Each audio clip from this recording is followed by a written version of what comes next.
بسم اللہ الرحمن الرحیم۔ بسم اللہ الرحمن الرحیم۔ السلام علیکم۔ واقعات نبوی میں آپ سب کا دل سے خوش آمدید کرتی ہوں۔ آج ہم اسلام کی تاریخ کے ایک بہت اہم واقعے جنگ احد کا ذکر کریں گے، جو مسلم امت کے لیے ایک سخاوت اور عزم کی مثال ہے۔ ہم اس چینل پر آپ کو اسلام کی تاریخ کے واقعات سے روشناس کرواتے ہیں تاکہ آپ کو ان سے کچھ سیکھنے کا موقع ملے۔ جنگ احد 17 شوال 625 عیسوی میں مسلمانوں اور مشرکین مکہ کے درمیان احد کے پہاڑ کے دامن میں ہوئی۔ مشرکین کے لشکر کی قیادت ابو سفیان کے پاس تھی اور اس نے 3000 سے زائد افراد کے ساتھ مسلمانوں پر حملے کی ٹھانی تھی، جس کی باقاعدہ تیاری کی گئی تھی۔ مسلمانوں کی قیادت حضور پاک صلی اللہ علیہ وآلہ وسلم نے کی۔ اس جنگ کے نتیجے کو کسی کی فتح یا شکست نہیں کہا جا سکتا، کیونکہ دونوں طرف شاید نقصان ہوا اور کبھی مسلمان غالب آئے اور کبھی مشرکین، لیکن آخر میں مشرکین کا لشکر لڑائی ترک کر کے مکے واپس چلا گیا۔ غزوہ بدر میں مسلمانوں کو شاندار فتح ہوئی تھی۔ اس کے بعد علاقے کی قوتوں بشمول قریش مکہ اور یہودیوں کو اندازہ ہوا کہ اب مسلمان ایک معمولی قوت نہیں رہے۔ شکست کھانے کے بعد مشرکین مکہ نہایت غصے میں تھے اور نہ صرف اپنی بے عزتی کا بدلہ لینا چاہتے تھے بلکہ ان تجارتی راستوں پر دوبارہ قبضہ کرنا چاہتے تھے، جن کی ناکہ بندی مسلمانوں نے غزوہ بدر کے بعد کر دی تھی۔ جنگ کے شعلے بھڑکانے میں ابو سفیان، اس کی بیوی ہند اور ایک یہودی کعب الاشرف کے نام سے نمایاں ہیں۔ ہند نے اپنے گھر محفلیں شروع کر دیں جس میں اشعار کی صورت میں جنگ کی ترغیب دی جاتی تھی۔ ابو سفیان نے غزوہ احد سے کچھ پہلے مدینے کے قریب ایک یہودی قبیلے کے سردار کے پاس کچھ دن رہائشی رکھی تاکہ مدینے کے حالات سے مکمل آگاہی ہو سکے۔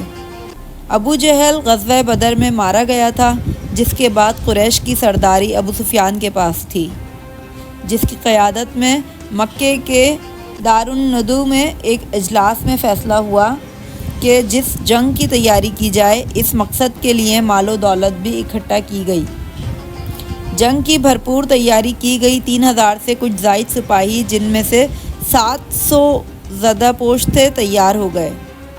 ان کے ساتھ 200 گھوڑے اور 300 اونٹ بھی تیار کیے گئے۔ کچھ عورتیں بھی ساتھ گئیں جو اشعار پڑھ پڑھ کر مشرکین کو جوش دلاتی تھیں۔ ابو سفیان کی بیوی ہند نے یہ ارادہ کیا کہ حضور پاک صلی اللہ علیہ وآلہ وسلم کے چچا حمزہ رضی اللہ تعالیٰ عنہ کا کلیجہ چبائے گی۔ چنانچہ اس مقصد کے لیے اس نے حمزہ رضی اللہ تعالیٰ عنہ کے قتل کے لیے ایک غلام کو خصوصی طور پر تیار کیا۔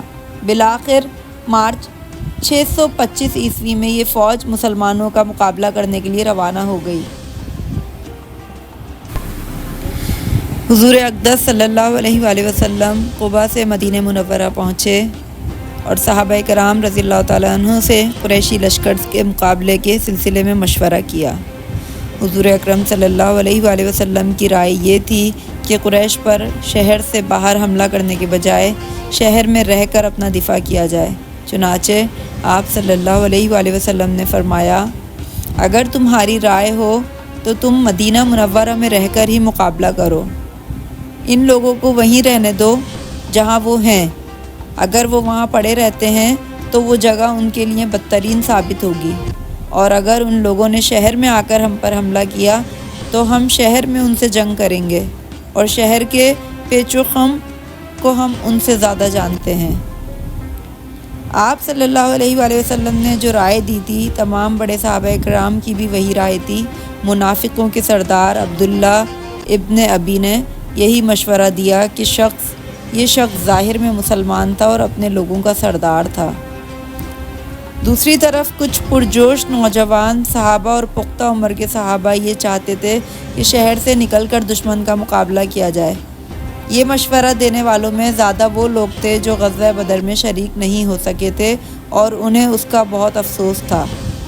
وہ اپنے دلوں کے ارمان نکالنا چاہتے تھے۔ چنانچہ ان لوگوں نے کہا ہمیں ساتھ لے کر دشمنوں کے مقابلے کے لیے باہر چلیں تاکہ وہ ہمیں کمزور اور بزدل نہ سمجھیں، ورنہ ان کے حوصلے بہت بڑھ جائیں گے اور ہم تو یہ سوچ بھی نہیں سکتے کہ وہ ہمیں دھکیلتے ہوئے ہمارے گھروں میں گھس آئیں۔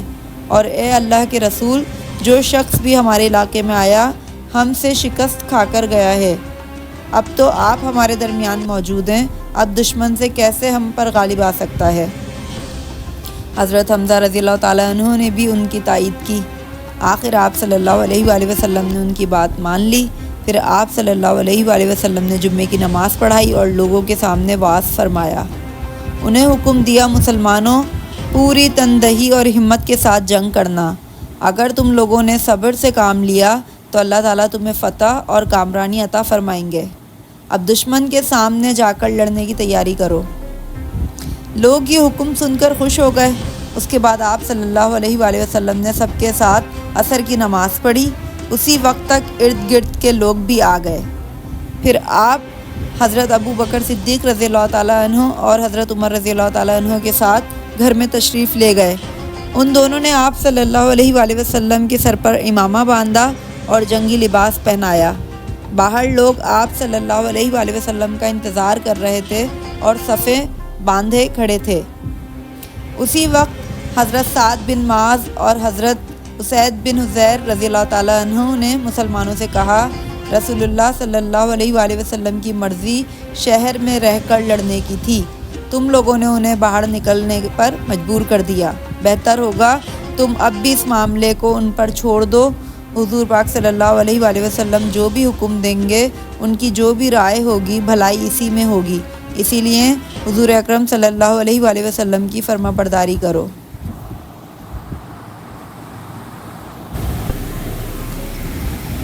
باہر یہ بات ہو رہی تھی، اتنے میں حضور اکرم صلی اللہ علیہ وآلہ وسلم باہر تشریف لے آئے۔ آپ صلی اللہ علیہ وآلہ وسلم نے جنگی لباس پہن رکھا تھا، دوری زرہ پہن رکھی تھی۔ ان زروں کا نام ذات الفضول اور فضہ تھا۔ یہ آپ صلی اللہ علیہ وآلہ وسلم کو بنی قینقاع سے مال غنیمت سے ملی تھی۔ ان میں سے ذات الفضول وہ ذرہ ہے کہ جب حضور اکرم صلی اللہ علیہ وآلہ وسلم کا انتقال ہوا تو یہ ایک یہودی کے پاس رہن رکھی ہوئی تھی۔ حضرت ابو بکر صدیق رضی اللہ تعالیٰ عنہ نے یہودی کی رقم ادا کر کے اسے واپس لیا۔ زریں آپ صلی اللہ علیہ وآلہ وسلم نے لباس کے اوپر پہن رکھی تھی۔ اس وقت ان نوجوانوں نے عرض کیا، اللہ کے رسول، ہمارا مقصد یہ نہیں تھا کہ آپ کی رائے کی مخالفت کریں یا آپ کو مجبور کریں، لہٰذا آپ جو مناسب سمجھیں وہ کریں۔ اس پر حضور اکرم صلی اللہ علیہ وآلہ وسلم نے ارشاد فرمایا، اب میں ہتھیار لگا چکا ہوں اور کسی نبی کے لیے ہتھیار لگانے کے بعد ان کا اتار دینا اس وقت تک جائز نہیں جب تک کہ اللہ تعالیٰ اس کے دشمنوں کے درمیان فیصلہ فرما دے۔ آپ صلی اللہ علیہ وآلہ وسلم نے اس موقع پر 3 پرچم بنوائے۔ ایک پرچم قبیلہ اوس کا تھا، یہ حضرت اسید بن حضیر رضی اللہ تعالیٰ عنہ کے ہاتھ میں تھا۔ دوسرا پرچم مہاجرین کا تھا، یہ حضرت علی رضی اللہ تعالیٰ عنہ یا حضرت مصعب بن عمیر رضی اللہ تعالیٰ عنہ کے ہاتھ میں تھا۔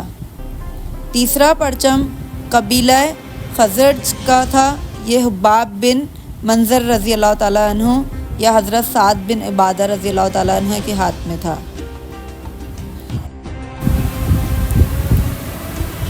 اس طرح حضرت محمد صلی اللہ علیہ وآلہ وسلم 1000 کا لشکر لے کر روانہ ہوئے۔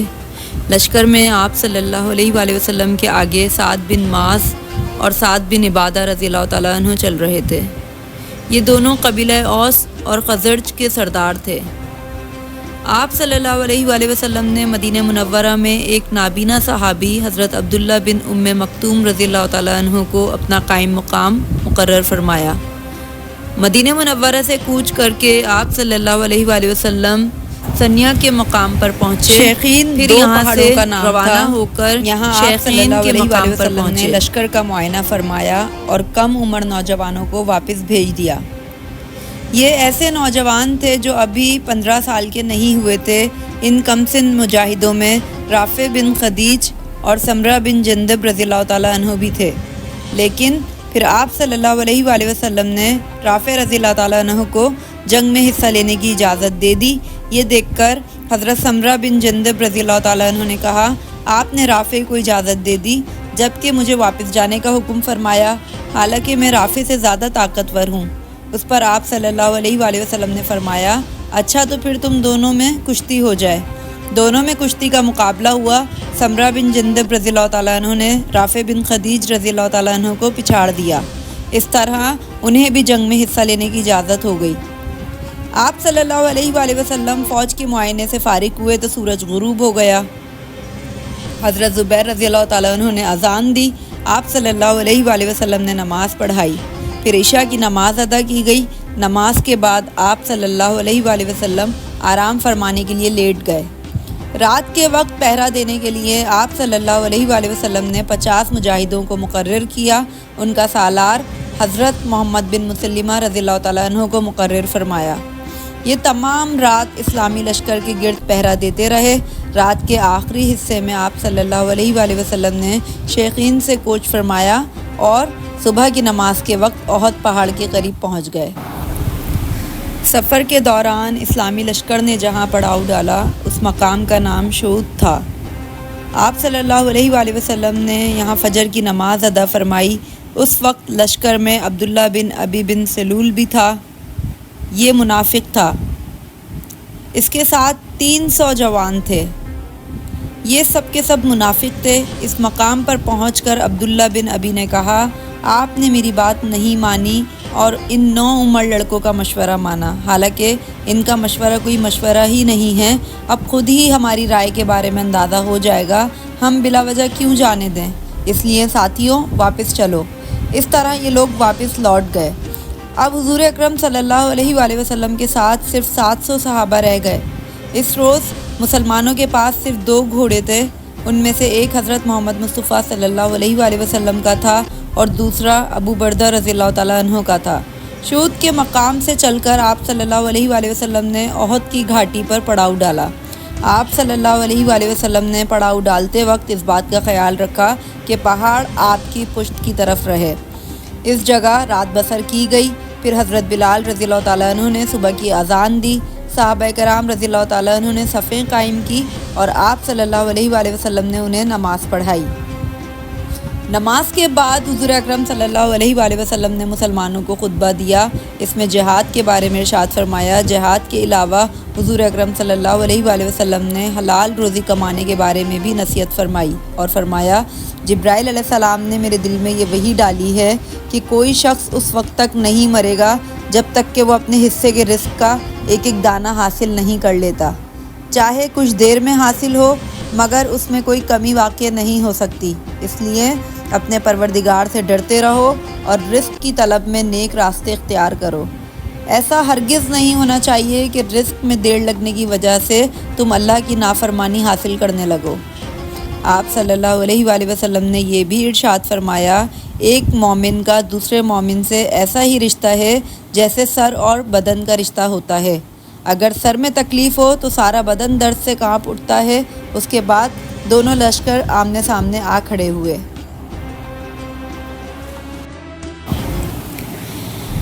مشرکوں کے لشکر کے دائیں بائیں خالد بن ولید اور اکرمہ تھے۔ یہ دونوں حضرات اس وقت تک مسلمان نہیں ہوئے تھے۔ حضرت محمد مصطفیٰ صلی اللہ علیہ وآلہ وسلم نے حضرت زبیر بن عوام رضی اللہ تعالیٰ عنہ کو ایک دستہ دے کر فرمایا تم خالد بن ولید کے مقابلے پر رہنا اور اس وقت تک حرکت نہ کرنا جب تک کہ میں اجازت نہ دوں۔ پھر آپ صلی اللہ علیہ وآلہ وسلم نے 50 تیر اندازوں کے ایک دستے پر حضرت عبداللہ بن جبیر رضی اللہ تعالیٰ عنہ کو امیر مقرر فرمایا اور انہیں اس درے پر متعین فرمایا جو مسلمانوں کی پشت پر تھا۔ اس درے پر 50 تیر انداز مقرر کرنے کی وجہ یہ تھی کہ پشت کی طرف سے دشمن حملہ نہ کر سکے۔ حضور اکرم صلی اللہ علیہ وآلہ وسلم نے ان 50 تیر اندازوں سے فرمایا تم مشرکوں کے گھڑ سوار دستوں کو تیر اندازی کر کے ہم سے دور ہی رکھنا، کہیں ایسا نہ ہو کہ وہ پشت کی طرف سے آ کر حملہ کر دیں۔ ہمیں چاہے فتح ہو یا شکست تم اپنی جگہ سے نہ ہلنا۔ اس کے بعد حضور اکرم صلی اللہ علیہ وآلہ وسلم نے ایک تلوار نکالی اور فرمایا کون مجھ سے یہ تلوار لے کر اس کا حق ادا کر سکتا ہے؟ اس پر کئی صحابہ کرام اٹھ کر آپ صلی اللہ علیہ وآلہ وسلم کی طرف لپکے، لیکن آپ صلی اللہ علیہ وآلہ وسلم نے وہ تلوار انہیں نہیں دی۔ ان حضرات میں حضرت علی رضی اللہ تعالیٰ عنہ بھی تھے۔ آپ صلی اللہ علیہ وآلہ وسلم نے ان صحابہ سے فرمایا بیٹھ جاؤ۔ حضرت زبیر بن عوام رضی اللہ تعالیٰ عنہ نے بھی وہ تلوار لینے کی 3 بار کوشش کی، مگر آپ صلی اللہ علیہ وآلہ وسلم نے ہر مرتبہ انکار کر دیا۔ آخر صحابہ کے مجمع میں سے حضرت ابو دجانہ رضی اللہ تعالیٰ عنہ اٹھے اور عرض کیا میں اس تلوار کا حق ادا کروں گا۔ آپ صلی اللہ علیہ وآلہ وسلم نے وہ تلوار انہیں عطا فرما دی۔ ابو دجانہ رضی اللہ تعالیٰ عنہ بے حد بہادر تھے، جنگ کے دوران غرور کے انداز میں اکڑ کر چلا کرتے تھے۔ جب آپ صلی اللہ علیہ وآلہ وسلم نے انہیں دونوں لشکروں کے درمیان اکڑ کر چلتے دیکھا تو فرمایا یہ چال ایسی ہے جس سے اللہ تعالیٰ نفرت فرماتا ہے، سوائے اس قسم کے موقعوں کے یعنی دشمنوں کا سامنا کرتے وقت یہ چال جائز ہے تاکہ یہ ظاہر ہو کہ ایسا شخص دشمن سے ذرا بھی خوفزدہ نہیں ہے اور نہ اسے دشمن کی جنگی ساز و سامان کی پرواہ ہے۔ پھر دونوں لشکر ایک دوسرے کے بالکل نزدیک آ گئے۔ اس وقت مشرکوں کے لشکر سے ایک اونٹ سوار آگے نکلا اور مبارزت طلب کی یعنی مقابلے کے لیے للکارا۔ اس نے 3 مرتبہ پکارا، تب حضرت زبیر بن عوام رضی اللہ تعالیٰ عنہ اسلامی صفوں سے نکل کر اس کی طرف بڑھے۔ حضرت زبیر رضی اللہ تعالیٰ عنہ اس وقت پیدل تھے جبکہ دشمن اونٹ پر سوار تھا۔ اس کے نزدیک پہنچتے ہی حضرت زبیر رضی اللہ تعالیٰ عنہ ایک دم زور سے اچھلے اور اس کی اونچائی کے برابر پہنچ گئے، ساتھ ہی انہوں نے اس کی گردن پکڑ لی۔ دونوں میں اونٹ پر ہی زور آزمائی ہونے لگی۔ ان کی زور آزمائی دیکھ کر حضرت محمد صلی اللہ علیہ وآلہ وسلم نے ارشاد فرمایا ان میں سے جو پہلے نیچے گرے گا وہی مارا جائے گا۔ اچانک وہ مشرک نیچے گرا، پھر حضرت زبیر رضی اللہ تعالیٰ عنہ اس پر گرے۔ گرتے ہی انہوں نے فوراً اس پر تلوار کا وار کیا اور وہ جہنم رسید ہو گیا۔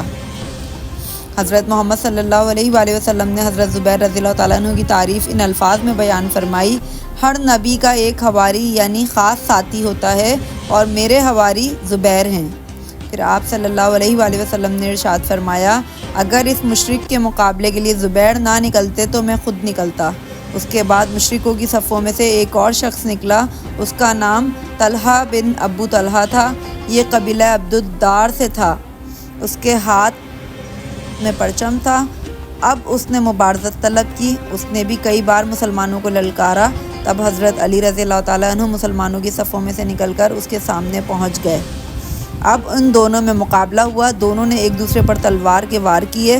حضرت علی رضی اللہ تعالیٰ عنہ کا ایک وار اس کی ٹانگ پر لگا، ٹانگ کٹ گئی، وہ بری طرح گرا اور اس کے کپڑے الٹ گئے۔ اس طرح وہ برہنہ ہو گیا۔ وہ پکار اٹھا میرے بھائی میں خدا کا واسطہ دے کر تم سے رحم کی بھیک مانگتا ہوں۔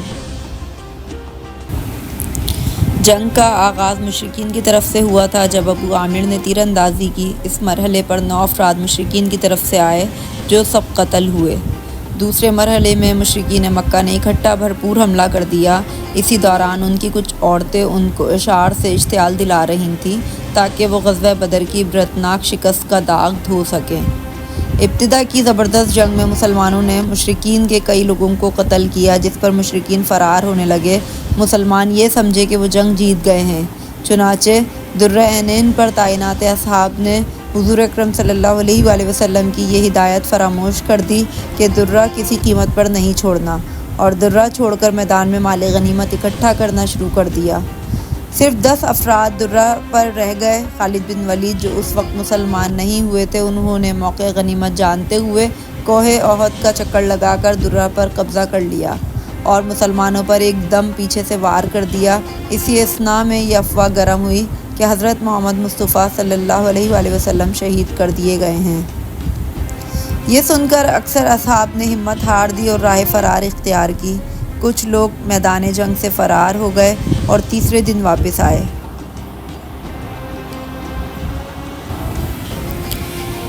کچھ ارد گرد کی پہاڑوں پر چڑھ گئے اور افسوس کیا کہ وہ عبداللہ بن ابی کے ساتھ کیوں نہ چلے گئے۔ کچھ لوگوں نے یہ سوچا کہ حضور اکرم صلی اللہ علیہ وآلہ وسلم کے بعد زندگی کسی کام کی نہیں۔ کچھ لوگ حضور اکرم صلی اللہ علیہ وآلہ وسلم کے ساتھ رہ گئے اور ان کی بھرپور حفاظت کی۔ اس موقع پر حضور اکرم صلی اللہ علیہ وآلہ وسلم نے حضرت علی رضی اللہ تعالیٰ عنہ کو ایک تلوار بھی عنایت کی جو ذوالفقار کے نام سے مشہور ہے۔ اس دوران حضور اکرم صلی اللہ علیہ وآلہ وسلم کے دانت مبارک شہید ہوئے۔ حضرت حمزہ رضی اللہ تعالیٰ عنہ بھی شہید ہو گئے۔ اس بارے میں اللہ تعالیٰ نے قرآن میں فرمایا کہ جب تم افراتفری کی حالت میں بھاگے جا رہے تھے اور کسی کو مڑ کر نہیں دیکھتے تھے اور رسول اللہ صلی اللہ علیہ وآلہ وسلم اس جماعت میں کھڑے جو تمہارے پیچھے ثابت قدم رہے تھے تمہیں پکار رہے تھے، پھر اس نے تمہیں غم پر غم دیا، یہ نصیحت و تربیت کی تاکہ تم اس پر جو تمہارے ہاتھ سے جاتا رہا اور اس مصیبت پر جو تم پر آن پڑی رنج نہ کرو، اور اللہ تمہارے کاموں سے خبردار ہے۔ یہ سورہ آل عمران کی آیت 153 ہے۔ کچھ وقفے بعد اصحاب میدان میں واپس آنا شروع ہو گئے، چونکہ مشرکین اپنے بھاری سامان جنگ مثلاً ذرہ بختر کی وجہ سے احد کے پہاڑ پر چڑھ نہ سکے، اس لیے کئی مسلمانوں کی جان بچ گئی۔